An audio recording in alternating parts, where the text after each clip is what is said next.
Hello, this is Shane, and welcome to Shane's Books and Review. Today we're going to be talking about a new book from Lincoln Child and Douglas Preston. That book is City of Endless Night. It's the new Pendergast book. I've been reading these since I discovered them, maybe not so much late in the series, but at least it was book 4 whenever I found it. And I have completely enjoyed these from the beginning. Typically, these books are released in groupings of 3. So you'll have these little mini stories that will span the course of it. And so far, I have not been disappointed at all. Now, in the new book, it has a few highs, very many lows. But it is excellent, well-rounded as usual. And I would like to applaud Douglas Preston and Lincoln Child for their endeavors in this book. There was a point a few books ago where it looked like Pendergast was going to be done in, and thankfully he wasn't. And whenever I started reading this one, for whatever reason, I had drawn a blank on the last book, The Obsidian Chamber, and I had completely forgotten about Diogenes and Proctor going on their little hunt in the savannah, as it were. And so I went back and I reread that to get caught up. I'm not going to spoil this book. This is just going to be a real quick, simple review. Some books, you don't need to know anything about them when you go into them. And this is one of them. Because if I tell you the slightest little detail about anything, it might unravel the whole plot for you, and I don't want to do that. Do I recommend getting this book? Most certainly I do. And if you've never read any of the Pendergast books, you've probably seen the movie The Relic or heard of it. And that movie was very, very loosely based on the Pendergast story. Also, there was supposed to have been a TV series that came out that was going to be Pendergast and his finest. But unfortunately, I don't think that is going to go anywhere since it's been officially released that was canceled. It's a shame. I was kind of looking forward to see what they were going to do with that. What can be said about it besides it is a whodunit, and it's just Pendergast and D'Augusta going through their usual things, but it's not quite so usual. Somehow or another, they continuously surprise me. In a lot of serial books, it's almost like formulation writing, where it's this plus this, then the high point, and then what you think is going to be the resolution, but not quite, and then resolution, and then the book is done.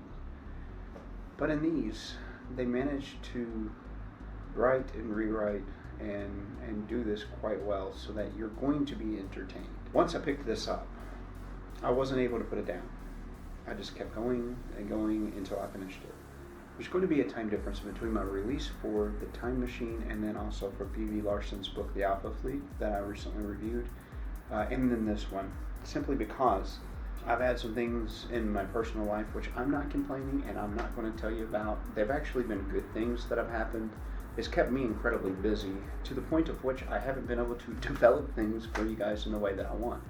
Hence the forever building of this set. But today I did knock a lot of things out in here. I got the walls wiped down. I got a lot of the scuff marks removed. I've got some of my books that I wanted to bring over here now. So there's at least that. So the next book will be 12 Rules for Life by Dr. Jordan B. Peterson. Anyway, that should be unique. I've seen a couple of other reviews on that book, mostly people being surprised that the man's a religious man. Nothing wrong with that whatsoever. I'm actually looking forward to this book. I've seen some of the videos that he's been in with H3 Productions. He seems to be a favorite over there, and some of the insights that he has about people and the way that they behave or do things, and his explanations thereof of those things are the reason why I'm excited to get into this book and find out what it's actually about. I'll let you know. Now, back to Aloysius Pendergast. The book opens up in it's their usual way of distracting you from what's actually going on, which was wonderful. And in fact, it was done so well that, as I previously said, I had to go back and reread the previous book so I could get caught up and make sure that I hadn't gone off astray somewhere. So the misdirection that they use is much like a magician, and am a big fan of that, because if I can't figure out what's going on until they tell me, they get bonus points, because usually I'll have things figured out in a book fairly quickly. And it took me until about the midway point before I caught it. Which, I mean, granted, I might have been a little bit slow on the uptake, but the misdirection that they were using on it could be this person, it could be this person, but this isn't really important. What we need to understand is why these things are happening. That was pretty phenomenal.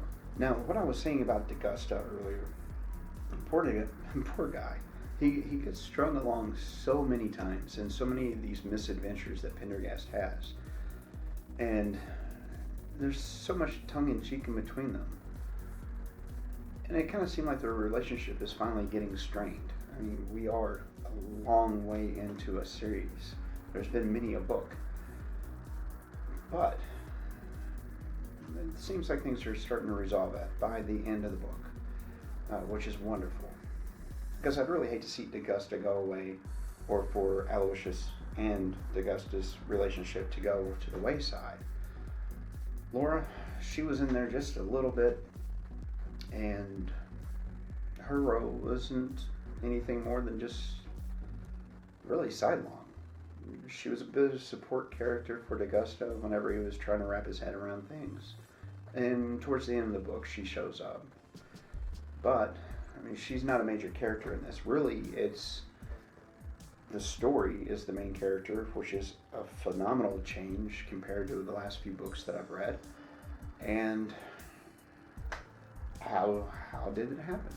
One thing that I do like about the way that Douglas and Lincoln write is they don't really focus heavily on tech details. They do have a lot of tech in this book, but it's not like it's a cell phone, or it's not that it's a device. It's moreover just referencing people doing things. So just leaving it vague, it doesn't timestamp you in a book, and that's awesome, because that means your book is going to stand up longer. A perfect example of this is a movie, Hackers, going on about that Pentium.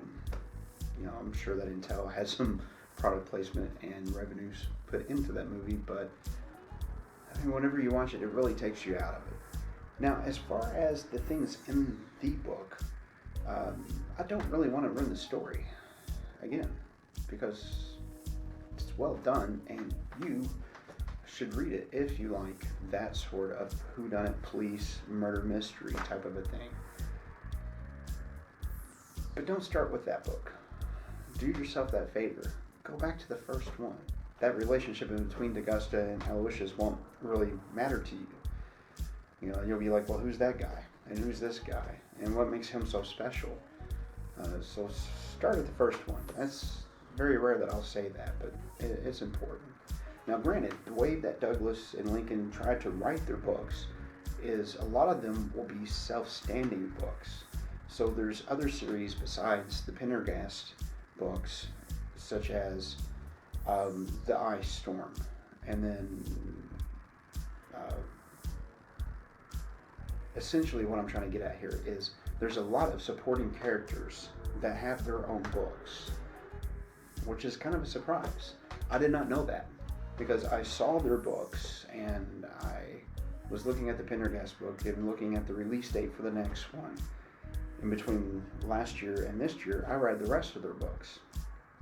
Was not disappointed. I mean, even though they're side characters in a way in the Pendergast, as it were, universe, you've got all these other great characters that come from places, and they have these wonderful backstories now, thanks to them writing books. Some of them were independently wrote from one another, but that doesn't distract from it, and it doesn't detract from it either. Am I a fanboy? I don't think so. Because if they did write something bad, I would flat out say something about that. Again, the next book is going to be The 12 Rules for Life. Hopefully, you'll enjoy that book. If you do enjoy it, please tell me about it.